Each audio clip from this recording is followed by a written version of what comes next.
A little more information on the bombing of the federal building up in Oklahoma City. As I understand now, it was the federal courthouse. The ATF headquarters are headquartered in the federal court building. As I understand, they have evacuated the FBI building in Oklahoma City. I also understand that they found another bomb and they're afraid it's going to go off. And there's a children's daycare center or something nearby, and as I understand, a couple of those children were injured and have been taken to the hospital. Thus far, we have not heard of any deaths as a result of the bomb, but there's a possibility that there is another one there, and they're afraid that it might go off.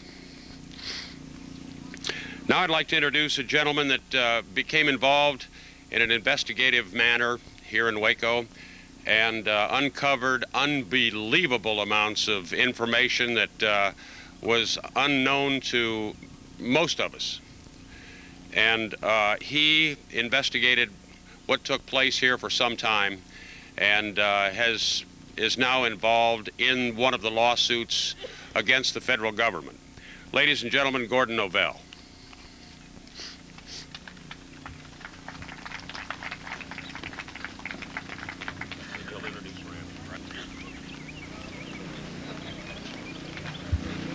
Well, I guess the rain is going to make me cut this short, but it was meant to be short in the first place. Most of the reason I'm here today is to introduce Mr. Clark. It's about the only reason I got in or had enough courage to get involved in something, an investigation like this, because the government, I'm sure, is not too happy about this. I was just commenting about the Oklahoma bombing. If it's near the ATF, headquarters, I would almost chalk it off to the ATF bombing their own headquarters so that people don't remember what happened out here today. My heroes in this travesty and the people that came after it, I concur with the originating speaker out here who said we all should have marched on this place. That's what we did wrong. We didn't do that. And this was a good reason to lose your life trying to stop something. So we're after the aftermath now. My heroes in this thing of Ron Engelman and Dewey Millay, Scott McQuaig, a lady by the name of Carol Moore, who you'll read her book, Massacre of the Branch Davidians, Jim Pate, so eloquent up here, Tom Williams and Dave Hall.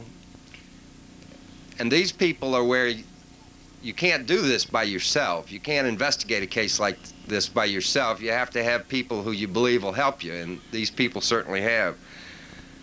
There was a lawyer, which is almost a dirty word today, who stopped being a lawyer and became a children's poet. And he wrote a poem recently about it, and he calls it The Children of Waco. And I'd like to just quickly read it and introduce Mr. Clark. They carried away the wreckage, and they scraped the earth 18 inches deep and hoped we would forget.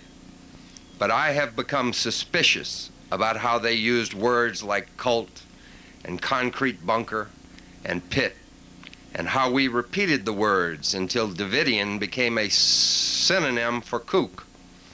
I have become suspicious. I have begun to remember.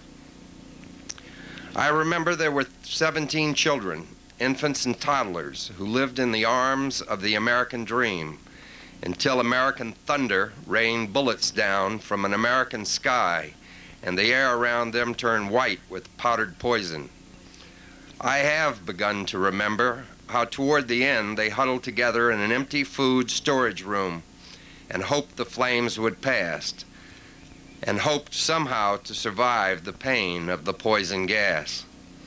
I remember the explosion we saw on the television news, a 3-second ball of fire that swallowed the souls of 17 children and haunts us today like an unforgiven sin. They carried away the wreckage, they scraped the earth 18 inches deep and hoped we would forget. But now, after all this time, I have begun to remember, and I want someone to tell me, Why was our government here in the first place? Why did they make a circus of the original assault? Why, when the water had almost run out, did they ventilate and burn this church? And why, and finally, what are the names of the men who set the concrete cutting charge that exploded in a 3-second ball of fire, killed 17 children, and burned a hole in the soul of our nation? When they bulldozed away the wreckage and scraped the earth 18 inches deep, these are the questions they hoped we'd forget to ask. The lawyer's name, who's no longer a lawyer and is a poet, is Brod Baggart, and he says he's going to get involved back in this case. The gentleman who's about to come up here has affected my life probably more than he really knows. He stood courageously for freedom and truth and justice for over a quarter of a century. He is one of the great heroes in the aftermath of this sad affair, because cowards like me wouldn't have the guts to do it without him, I can tell you that. His name is Ramsey Clark.